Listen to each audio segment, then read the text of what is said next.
Buenas noches. En esta oportunidad pretendo grabar una segunda capítulo, una segunda entrega sobre cartas sobre el pensar. En realidad estos videos no tienen una estructura, no sé qué va a salir de acá, sino que más bien es ir compartiendo reflexiones de acuerdo a las lecturas que he ido teniendo durante los últimos días y además ciertas experiencias existenciales. Por lo tanto, voy a partir de una manera, como digo, sin estructura, no hay un orden específico. Y bueno, en el video anterior había estado hablando sobre la pregunta por el ser, esa cosa heideggeriana en donde lo oculto o la X es la naturaleza, o el ser, mejor dicho, y está oculto también gracias a la técnica. Gracias a la técnica no podemos saber lo que es el ser actualmente y además a través de la misma filosofía que por lo menos dentro de la metafísica occidental no ha ido desarrollando la pregunta por el ser, sino que más bien es es una metafísica no particular, sino que más bien es una metafísica que aborda el comportamiento humano a través de la historia. Así que bueno, comenzaré con algunas reflexiones y voy a partir con algo de Hegel, de la fenomenología del espíritu, y que me parece que es muy interesante cuando se habla sobre la autoconciencia, que es un concepto que está muy de moda en la actualidad. El tener conciencia se dice. Bueno, y tener conciencia básicamente es entendimiento. Lo que acá aparece en Hegel es la libertad de la autoconciencia. Y dentro de la libertad de autoconciencia, él cita el estoicismo, que también es una filosofía griega que está muy de moda en la actualidad, en donde es una forma de poder resistir ante las adversidades que vamos teniendo durante todos los días, digamos. Y en ese sentido, la autoconciencia es a través del pensamiento puro, es decir, esta libertad sea nuestro pensamiento más allá del estar afuera en la experiencia de existir. Es una parte de la abstracción del yo, diría Hegel, que es el tema del estoicismo, ¿no? Es una abstracción que también se va formando y se va cultivando a través de las mismas lecturas o también a través de los mismos pensamientos que yo voy formando a través de estas mismas, o las ideas que también voy teniendo durante el transcurso de este desarrollo de las mismas ideas, ¿no? Y bueno, el pensar se va moviendo, los conceptos siempre están en movimiento, digamos, no es algo estático, y que también es algo que caracteriza la filosofía de Hegel, cuando uno habla que la verdad hay que ir a buscarla, la verdad no es estática, es dinámica, y que esto también tiene relación con los procesos históricos de los cuales nosotros vamos experimentando como seres humanos, y de ahí nace la razón del ser a través de estos choques de partículas, de cosas individuales o libertades subjetivas que tiene el ser. También el pensar de la libertad, porque estamos hablando acá de la autoconciencia, y es la libertad de la autoconciencia cuando aparece el puro representar del estoicismo. Entonces, ¿dónde yo soy libre finalmente? Nos dirá Hegel. Bueno, pareciera ser que la libertad primero está en el pensamiento, es una cosa abstracta, es una cosa que está en mí mismo, es algo que está en nuestra intuición, es una cosa representada dentro de nosotros mismos y no así en el espacio, ¿cierto? A pesar de que en el espacio también necesitamos una representación.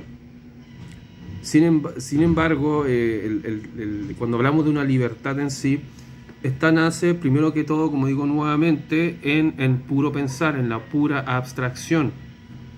Y no así, primero nace en el afuera, en el exterior, ¿cierto?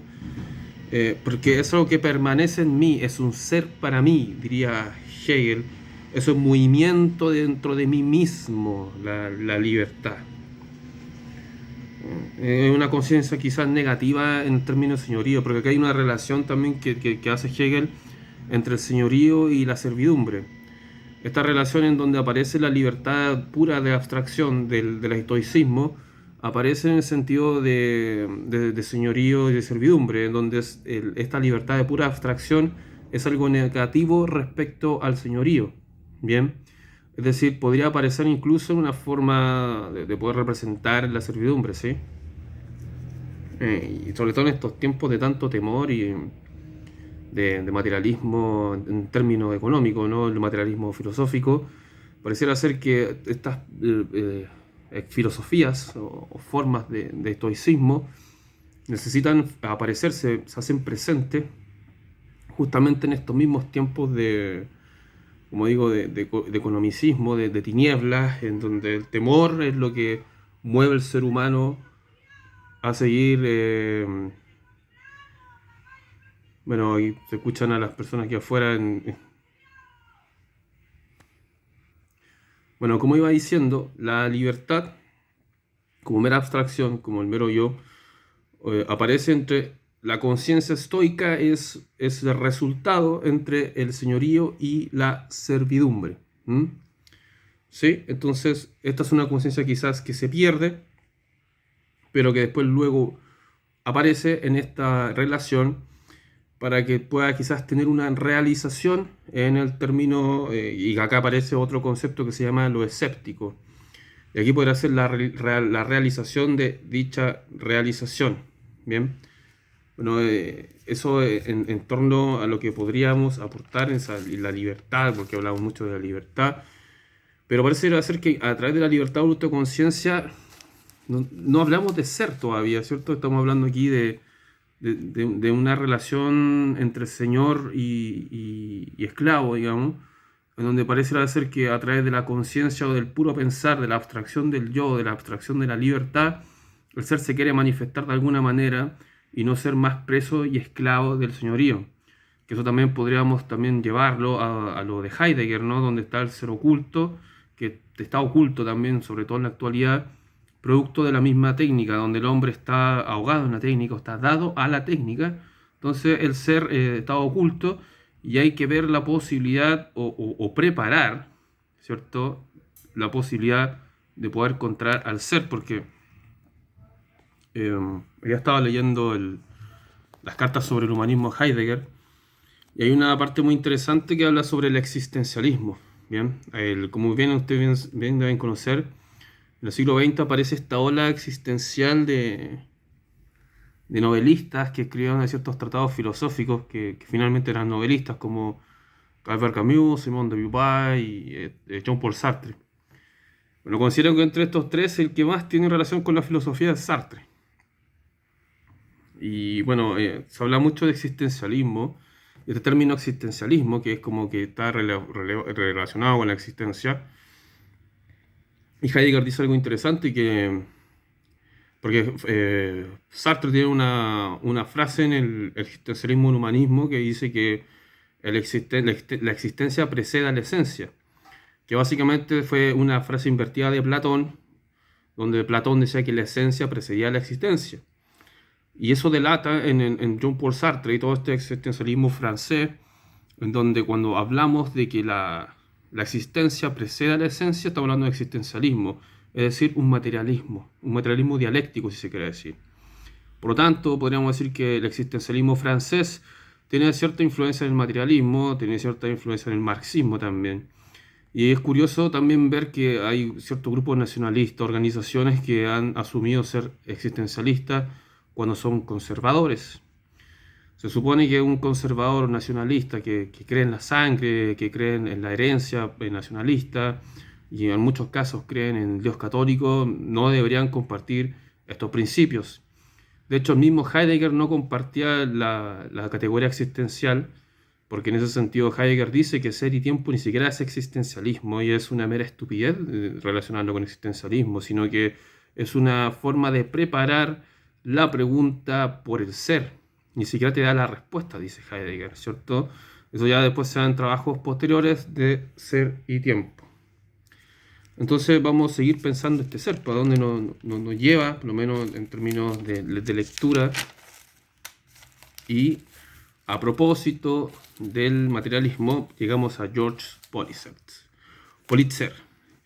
Y el materialismo se debe estudiar para superar el idealismo. Bueno, y aquí el señor Politzer le hace una crítica importante a George Berkeley, que era un filósofo inglés idealista, que quien sostenía que todo estaba en el pensamiento, en el espíritu. Hay muchos filósofos que te hablan del espíritu, pero el espíritu no se entiende como alma, como ya había hablado anteriormente. El espíritu se entiende como una idea que está en el pensamiento. ¿Bien? Es decir, todo en el yo después que en la materia. Todo está en el espíritu antes que la materia. Y el materialismo, en oposición a eso, lo que propone es que todo parte de la materia. Porque sin existencia, sin materia, no hay espíritu y tampoco alma. ¿Bien? Entonces hay una cosa bien tradicional que se ha impuesto dentro de esos siglos por lo menos, en donde todo era primero espíritu y después materia. Y aquí el materialismo dialéctico entra para romper un poco ese esquema y Politzer hace una crítica importante acá al idealismo y hay una explicación sobre el mundo en donde podríamos, en general, en términos a rasgos generales, decir lo siguiente, que a través del idealismo existe lo anticientífico, es un espíritu superior y fuerzas sobrenaturales. Tenemos esas cuatro categorías y en el caso del materialismo tenemos el materialismo, ¿cierto? Tenemos la comprobación, tenemos lo científico y tenemos la experiencia, por lo menos de parte de Politzer que lo pensaba de esa forma, ¿bien? A pesar de que actualmente creemos que el materialismo es el tipo que está como ligado a la cosa en términos que le interesa comprarse cosas, digamos, y eso es un consumista, ¿cierto? No un materialista. También hay que recordar el materialismo filosófico que nace después con el señor Gustavo Bueno, que también era marxista, que sí aparece esta cosa rara de catolicismo ateo, pero bien. Bueno, entonces tenemos que los materialistas sí afirman que existe una relación entre el pensamiento y la materia, pero la materia es primordial y no así el espíritu, es decir, el espíritu es secundario y no así como le creía el estadista inglés Berkeley, que creía la oposición. Entonces, aquí hay una frase que quizás deberíamos también entrar a profundizar. ¿Y por qué piensa el hombre? ¿Por qué piensa el hombre? Entonces dice gracias al cerebro, digamos, el pensamiento es producto del cerebro. Ahora, si todos tenemos cerebro, ¿por qué no todos no todos podemos llegar a este tipo de pensamiento? Claro, evidentemente no somos todos iguales y tenemos todas distintas capacidades o facultades, no en términos de poder, sino para poder desarrollar las distintas capacidades que nos otorgan o competencias. Pero si todos tenemos cerebro, ¿por qué no podemos llegar a la misma idea? Hay otros que son más genios, bueno, a través del estudio, digamos, y cosas que también nos llevan a desarrollar un poco esta capacidad de pensar que va incluso mucho más allá del mero pensamiento, de ese pensamiento vereda, digamos, que incluso Hegel también se manifestó, porque la filosofía no es algo que nace en la vereda o cuando tú vas a comprar el pan. Es una cosa sistemática, no necesariamente bien elaborada, pero sí necesita tener una base, digamos, de estudio, ¿no? Así que eso es lo que podríamos ver. Y bueno, también es importante citar, también, bueno, pasamos aquí por varios filósofos. Y aquí vamos a pasar al filósofo Santo Tomás de Aquino, ¿cierto? Y aquí vamos a hablar algo muy católico. Entonces, para Santo Tomás, el milagro es la prueba que demostraba la superioridad y la omnipotencia de este espíritu superior. La pasión, la muerte, la sepultura y la bajada de los infiernos de Jesucristo, bueno, es propio de Jesucristo el atributo de redentor, porque Él fue el quien se entregó, porque Él fue en quien se sacrificó por nosotros, sacrificó la sangre, sacrificó su cuerpo y su vida por nuestra libertad y rescate. Bueno, aquí a propósito de la libertad de Hegel, la libertad que nos teníamos que nosotros asumir, por lo que hizo Jesucristo, fue la libertad del pecado, la del pecado original, que nace en Adán y Eva cuando prueban el fruto prohibido, quien Dios les advirtió de que no lo hiciera o no lo hiciesen. Sin embargo, aparece aquí el libre albedrío y si lo prueban. Entonces está la salvación está en la libertad en el más allá, en el cielo. Los obstáculos finalmente que nosotros teníamos para entrar al cielo es el pecado original. El pecado original se borra por el bautismo en primera instancia. Gracias a Adán, nosotros podemos conocer el pecado original, también conocemos la muerte, porque cuando se vivía en el paraíso y se vivía en cierta medida en la época de Adán y Eva, todo era perfecto, hasta que se prueba el fruto prohibido, que es el árbol del conocimiento. Eso es el bien y el mal, y es la libertad también del puro yo abstracto, en donde también nace el querer salir un poco de esa servidumbre. Y la servidumbre nos invita a nosotros al conocimiento, al atrévete de pensar de Kant. Bien, no quiero hablar más del catolicismo, en lo absoluto. Simplemente estoy tratando de ir relacionando las ideas que tengo acá en la cabeza, que no es más allá de eso, digamos.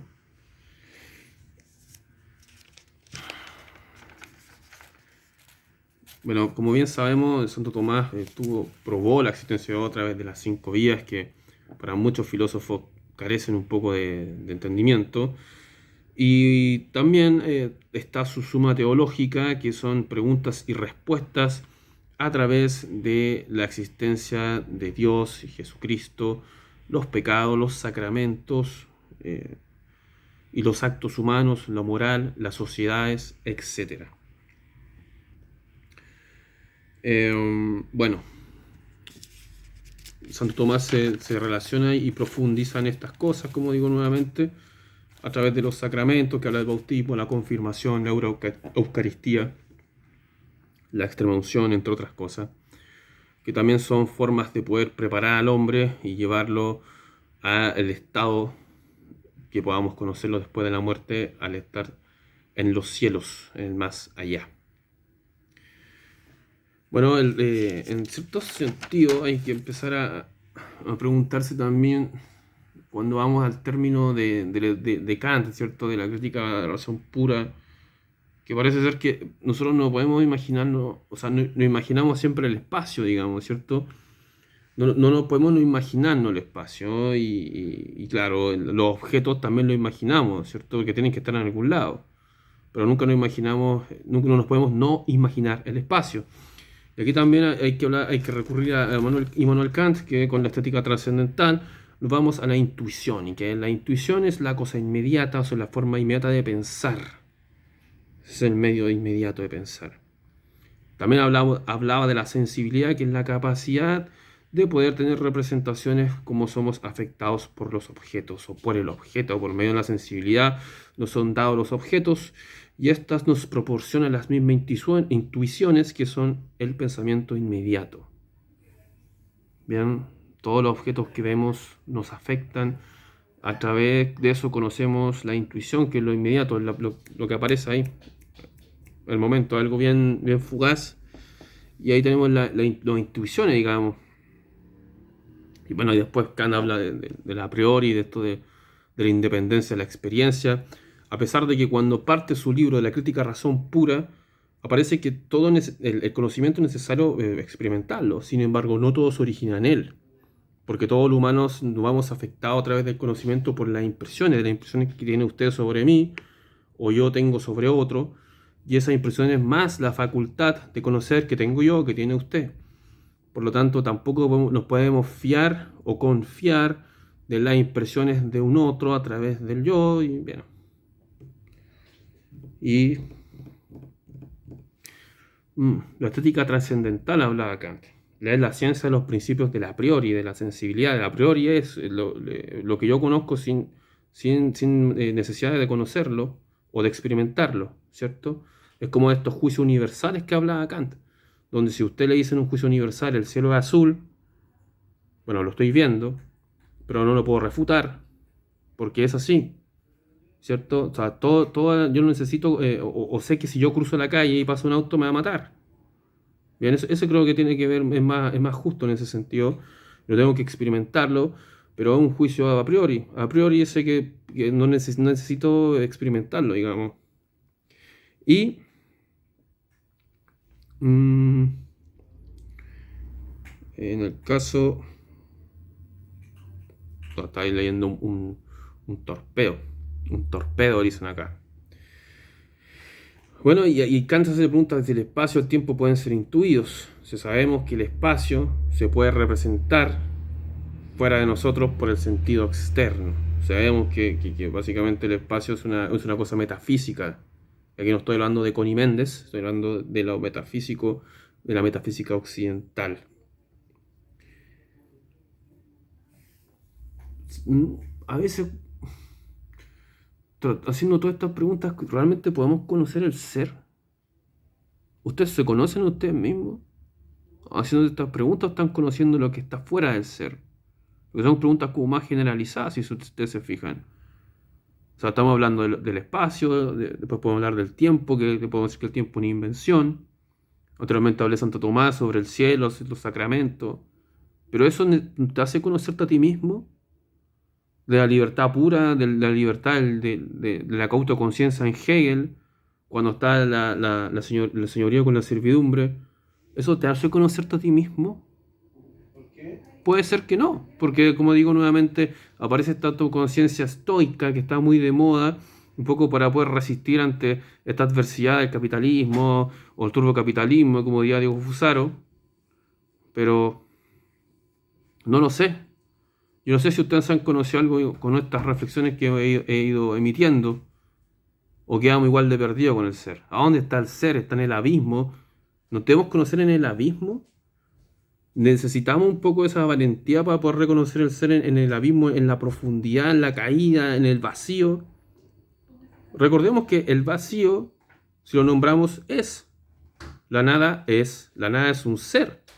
Porque la nada no la podemos imaginar. Si imaginamos la nada y la estamos nombrando, son. Y el vacío es. Pero si decimos que nada no es nada, entendiendo que la nada no es ninguno y es una ausencia, la estamos nombrando. Entonces quizás gracias a la nada podemos conocer el ser, porque en el abismo conocemos el ser, pero la X aquí es el ser. Es la problemática de toda esta reflexión. Y no necesariamente debe ser existencialista, porque hablamos del pensamiento puro, que es esa pura abstracción, y esta abstracción que está muy de moda, que lo ocupamos con estos neoliberales, con el tema del estoicismo, de poder aguantar ante el embate de nuestra existencia. Eso está en el yo, eso está pura abstracción. En el pensamiento, la libertad autoconciencia es estoica porque está la relación entre siervo y amo, o amo y siervo. ¿Sí? Entonces, por otro lado, también tenemos Politzer, que nos hablaba sobre materialismo, que es la primacía de la materia sobre el espíritu. ¿Conocemos algo del ser? ¿Qué hay después de la muerte entonces? Según los materialistas, probablemente no hay nada. Se apaga la conciencia, es una pérdida, es un desmayo. Es como cuando usted duerme, hace ensayo de muerte, como era Schopenhauer. Pero la visión católica, cristiano-católica, de Santo Tomás de Aquino, la escolástica, San Agustín, dicen que si usted sigue ciertas reglas o cierta doctrina, va a poder tener el privilegio de poder descansar en el cielo. ¿Bien? ¿Sí? ¿Se entiende?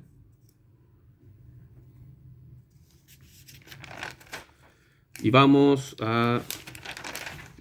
incluso podemos citar otros pensadores más. Si finalmente esto es un pequeño pensamiento, una pequeña reflexión que he podido estar haciendo. E incluso aquí también podemos citar nuevamente al señor Heidegger, que estaba buscando el humanismo también. Entonces, porque hablamos de humanismo, podemos citar a Marx, a los progres, que finalmente para Heidegger eso no es humanismo, lo que no significa que él esté a favor del inhumanismo, o del inhumano, disculpen. De hecho, él veía en el cristianismo una especie de humanismo, porque se basa en el sentido de la salvación del alma. ¿Y qué es la salvación del alma? Se basa en la metafísica, la salvación del alma, la salvación del pecado. Pero bueno, Heidegger decía que la metafísica no preguntaba por la verdad del ser. Y ahí está su filosofía, ahí reside su filosofía. El hombre es extático, decía, él está todo fuera de él, está todo afuera. Pero lo curioso, cuando somos extáticos, a pesar de que estamos afuera, estamos siendo adentro. Bien, no solamente estamos afuera, porque también está nuestro yo, está nuestro pensamiento estando afuera.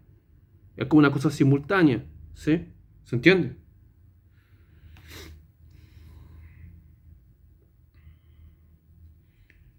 Esta es una pregunta para fundamentar si el hombre es real o no. ¿Es real o el hombre o no? No es la pregunta es por la esencia. O sea, evidentemente estamos existiendo y aparecen muchos pensamientos como al voleo decir si somos reales o no. La realidad efectiva, la realidad física es esta, ¿sí? Hay un pensamiento, hay un espíritu que está en la abstracción del pensamiento, es algo, una intuición del yo, ¿sí? Y nos preguntamos qué es real o quién es real. Porque quién es una persona y qué es un objeto.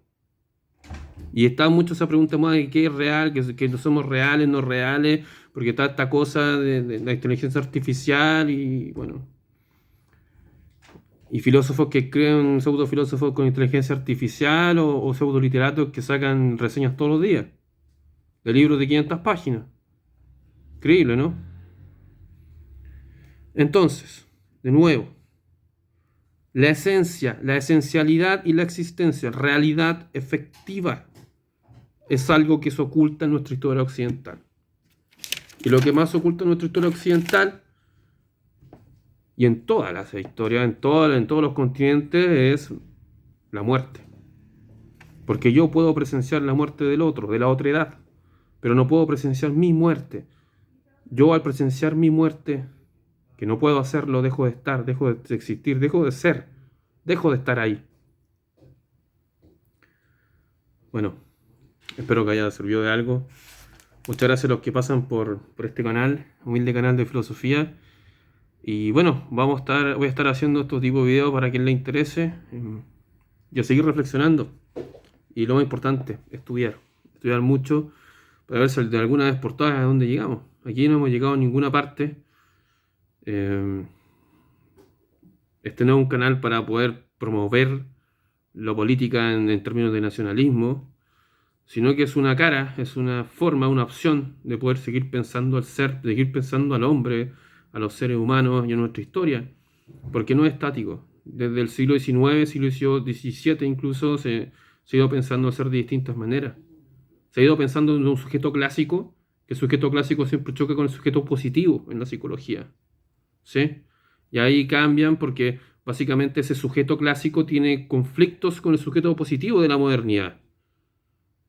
Y van a tener teniendo conflictos por la forma de familia, por la forma de vida, por las críticas de cómo el ser se siente o se ubica en el mundo, ¿cierto? O de la manera que existe, digamos. En términos sociales, políticos, individuales, etcétera. Así que la pregunta todavía queda ahí. ¿Qué es el ser? ¿Qué es la muerte? ¿A dónde vamos? Si que del abismo realmente vamos a poder conseguir algún día salir, con la respuesta que hemos tenido hace 2000 años atrás. Así que la crítica de la crítica. El ser esencial. Porque la pregunta por el ser es lejana. O sea, es lo más simple. Está ahí. Pero la lejanía reside el claro de la claridad del ser.